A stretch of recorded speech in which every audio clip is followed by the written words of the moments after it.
Thank you for that extremely kind introduction. And a special thank you to the Association of the U.S. Army for having me back and for the opportunity to speak with you today.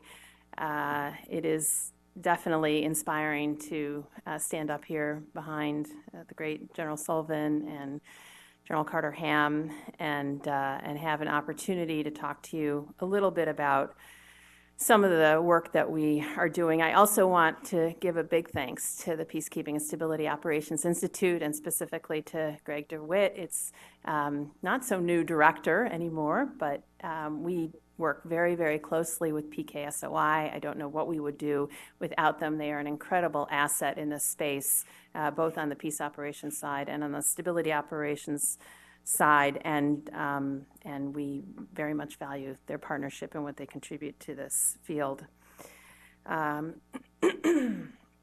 You have two great panels that are going to be with you today, and I'm going to try to do them some justice with my opening remarks, recognizing that I am speaking to this group, a group of very dedicated and knowledgeable individuals about peace and stability operations. What Greg did not mention, because he's being very diplomatic, is that I am going to be going into semi-retirement, I guess I would say, at the end of the week. So as I prepared my remarks for today, I did so in the frame of what do I want to leave you all with as I leave my current position, and what do I really want to see conveyed as we turn the corner to a new administration. So let me start with the following. I'm going to talk a little bit about where we are as a department at a policy level in terms of understanding and addressing stability and peace operations. Offer just a few observations, which I know will be well amplified by the two panels on where we are with respect to the status of peace and stability operations at the strategic level, and a few recommendations at the end. So where are we? We are at a moment of challenge, and I'm going to address both peace and stability operations. And I'm doing that really because I'm going to start with peace operations because I've just come off a trip with the Secretary of Defense in London at a peacekeeping ministerial last week. And as he said in his speech at the ministerial, the security environment, like so much else in our lives, is rapidly changing. While the world overall has become more prosperous and dynamic and has produced many opportunities, all this change, economic, political, military, social, and technological, has created challenges and crises as well.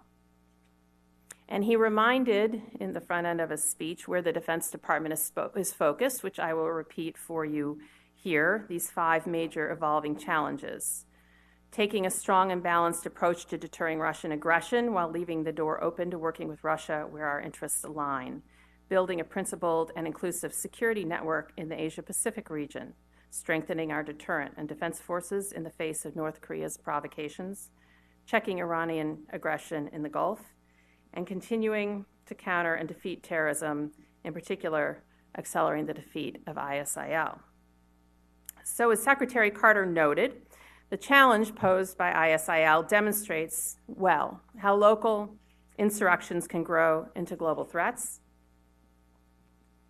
The factors of instability, of course, are well known to this group and were introduced so well by General Sullivan. Threats and violence from violent extremist organizations, civil unrest, fighting between and among ethnic groups. There's a long list. They cost the lives of innocent civilians, threaten the stability of states, and sometimes bring about state failure. So even while the department is focused on these 5 core challenges, we know in this room how important it is to address the challenge of bringing peace and stability in fragile nations. In both pre- and post-conflict phases, one can see more than ever the importance both of peace operations and of effective stabilization strategies and operations. They are needed more than ever for the purposes of preventing conflict and for ensuring that conflict does not reignite where it has ended, to help make peace lasting. Therein lies the opportunity for positive change to address these challenges, and it's an opportunity that we really should not miss to make both types of these operations, our work in peace operations and in stabilization operations, successful. Since I just came back from London, I'm going to start with peace operations. It was really an unprecedented gathering of defense ministers and representatives of defense ministries. And I was particularly struck by how remarkable it is, given that, as is just described, there have been efforts over the past decade plus to eliminate any type of an organization with the word peace in it from the U.S. Army. Now, of course, well supported by the department. But back to the ministerial. Building on the momentum of last year's Peace Operations Summit, which President Obama convened, 80 countries were gathered in London, 80 defense ministries, of which something like 40 were represented at the Minister of Defense level. It marks the first time defense leaders have gathered to discuss how to improve peace operations.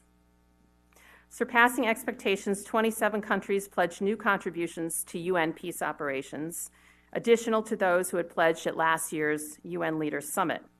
And in addition to the pledges, this was interesting, the ministerial focused on peacekeeping performance and accountability, sexual exploitation and abuse, a problem that is risks undermining the credibility of these operations in a significant way, increasing the number of women serving as peacekeepers to enhance operational effectiveness, and building a rapid deployment capability.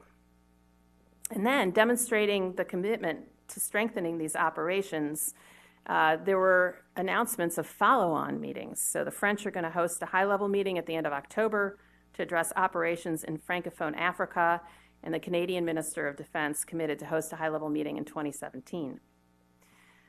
The pledges last year and this year are designed to fill important enabler gaps, such as lift, medical, engineering, and more, and to provide, more generally, to provide UN headquarters greater options among troop contributing countries, thus allowing the real possibility of replacing underperforming troops with those who are better prepared.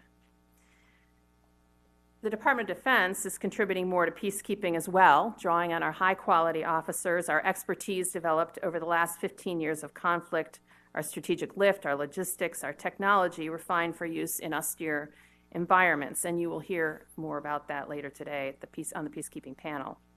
You know, peacekeeping has changed so much over the last 20 years, with 98% of peacekeepers now operating under Chapter 7 mandates, often starting out in ongoing conflict with physical environments that are harsh, places like Mali and South Sudan and the Central African Republic, and in some operations facing a growing terrorist threat, that would be Mali. All the missions are mandated to protect civilians. These are nearly $8 billion operations annually at an all-time high of complexity and risk. So the opportunity for these operations is in the momentum behind the attention to the need for improvement to make them successful. The Leaders Summit last year, a defense ministerial this year, an independent review panel commissioned by the Secretary General of the UN. As Secretary Carter said last week, with new contributions from each of our nations and much needed reforms, we can responsibly share the growing peacekeeping burden at a time of global change. I hope that you'll have a robust opportunity to discuss this, where we are on peacekeeping in more detail this afternoon, but I would just say, coming off of this ministerial in particular, just underscored for me how important it is to seize the moment that we're in to make the changes that are necessary. Now on stabilization. Stabilization, as we've already heard this morning, but I'll say it again, is as important and certainly more complex than ever. And it's pretty clear that our stabilization efforts have not ended with combat operations in Iraq and Afghanistan. Nigeria, Lebanon, Ukraine, and other places, we are conducting stabilization operations in highly complex environments. Our current policy review definitely acknowledges that we have to preserve expandable capability to conduct large-scale, long-duration stabilization efforts in Phase 4. But it also recognizes that the department must better optimize our support to stabilization efforts in fragile or conflict-affected states, where the department is more often in support of other agencies. I would say, and it's been said already in the introduction, that a majority of our stabilization effort right now is in that space, and maybe will continue to be in that space for the foreseeable future. So from the policy perspective, we're doing an internal stock taking and stepping out to refine our policy. And let me review where we are with all of you.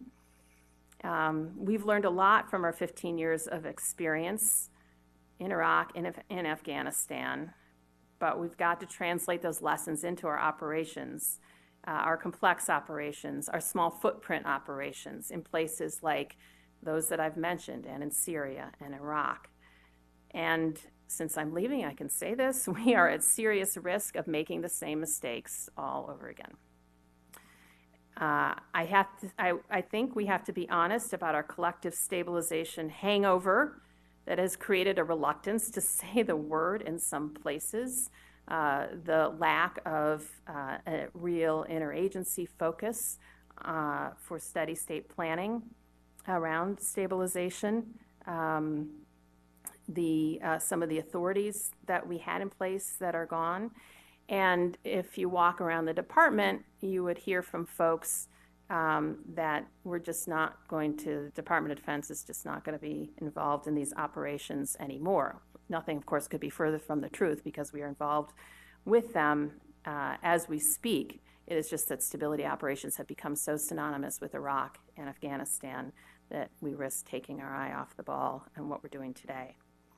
So against this backdrop, what are we doing at the policy level to update all of you? We're rewriting our policy on stabilization. It's out for coordination, and we're undertaking a biennial stabilization assessment.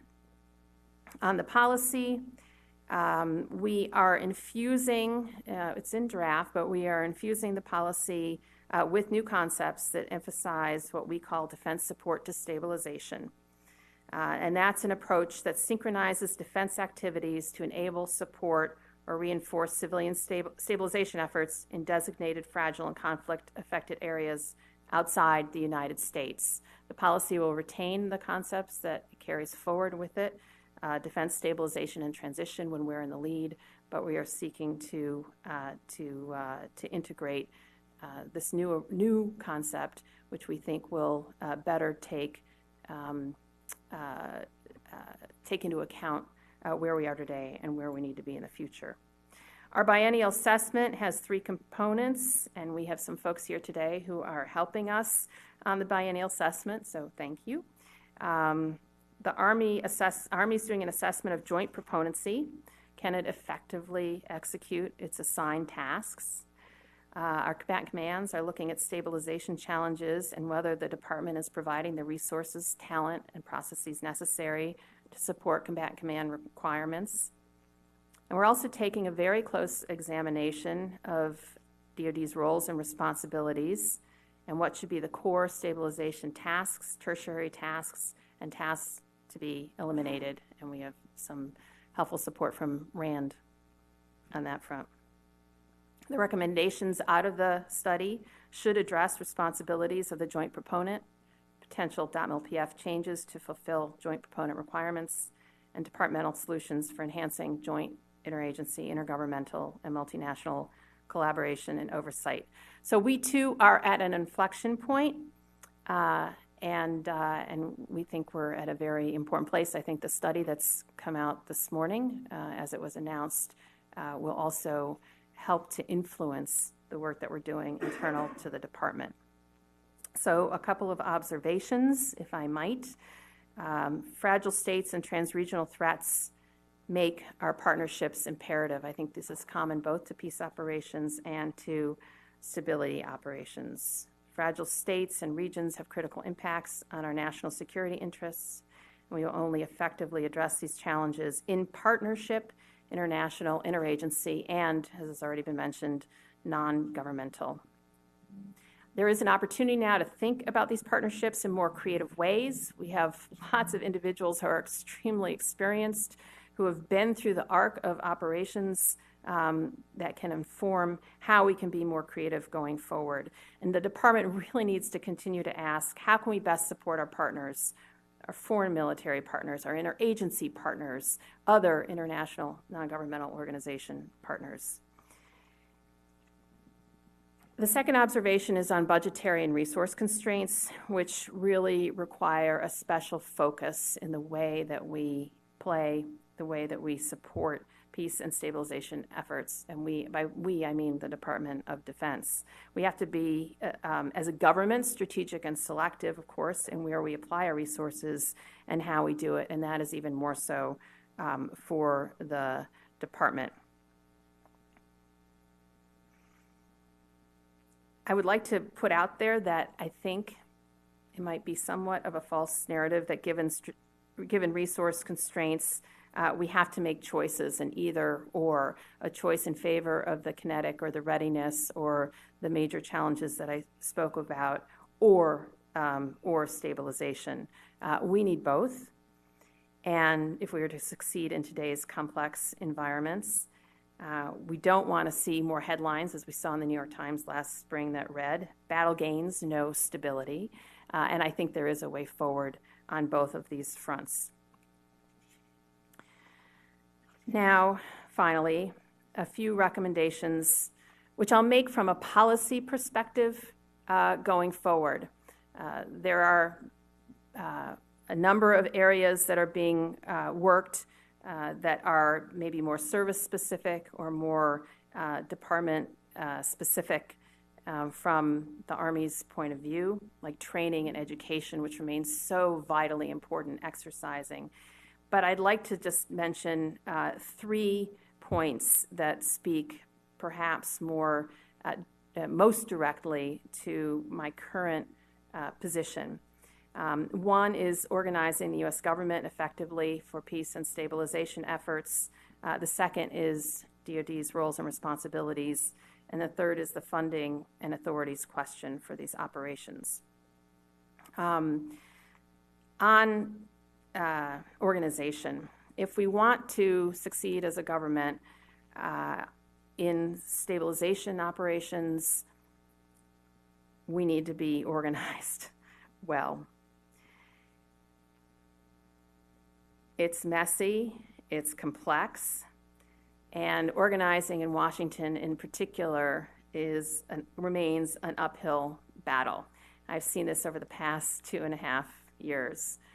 We do have interagency processes that address aspects of stabilization. We have a Fragile States Interagency Policy Committee. We have many, many meetings at the Deputies Committee and at the Principals Committee level that address regional issues, sometimes, maybe often, in some meetings more than others, talking about stabilization strategies. But what we don't have is a dedicated effort on stabilization. We do not have still a dedicated planning effort that can help these other groups, these other meetings at the Washington level to plan, to look ahead, to understand what resources we have to bear in stabilization contexts. We have a great partner in state CSO. We have another great partner from the department side and USAID with tools and resources. But the interagency connectivity, despite our collegiality, is still not as mature as it should be. At the combatant command level, no one really owns stabilization as stabilization. At the embassy level, I think teams work, as we all know, pretty well together across a wide range of issue sets. But there, they tend to focus on where the work is really more on steady state security cooperation And while we have very, very talented staff at the embassy level, there isn't necessarily an intimate knowledge of stabilization-related issues, and there's just a bandwidth challenge there as well. So the complex environments that we're now facing, I think, require more adaptive organizational structures going forward. We need adaptive authorities, and we need these adaptive organizational structures to help us apply these authorities in a more comprehensive way. Now, the chairman's recent irregular warfare assessment recommended developing interagency templates that could be used when organizing to address various problems. I think this is an idea, this is the type of idea that we should be exploring in the context of stabilization. Another area where we might look to examine as a model is the United Kingdom, and they've established, organized, and funded a 3D stabilization unit to more comprehensively address these multifaceted challenges. And when we left London, they told us that as of this week, they are making a similar kind of adjustment to address peace operations as well. We need to be thinking about these organizational questions, and I think as we round the bend to a change of administration, this is a great time to do that. Secondly, we really need to do whatever we can to clarify DoD roles and responsibilities. Stability operations are no longer tied exclusively to large-scale operations or to disaster response. Phase 4 doesn't necessarily follow Phase 3 anymore. Let's just take an example. We're facing, in a conflict in Syria, the question of the liberated areas. Whose role is it to stabilize? How should the military support these efforts? These are very real questions that we're grappling with right now, and the very lack of clarity around answers to these questions. So the department, in our view, really needs to be ready both to lead and to support, and in that to understand our roles and responsibilities in both different types of scenarios. And that definition of roles and responsibilities really needs to be defined early. We have good experience with this sort of definition, and it's in the humanitarian assistance and disaster response area. And those of you who have experienced with me in that particular area know that it's well understood what is the role of the Department of Defense. We are in support of USAID. We train, we exercise that way. And it would be terrific if we could bring the same kind of clarity and definition to the stabilization world for the purposes of coordination, for the purposes of communication.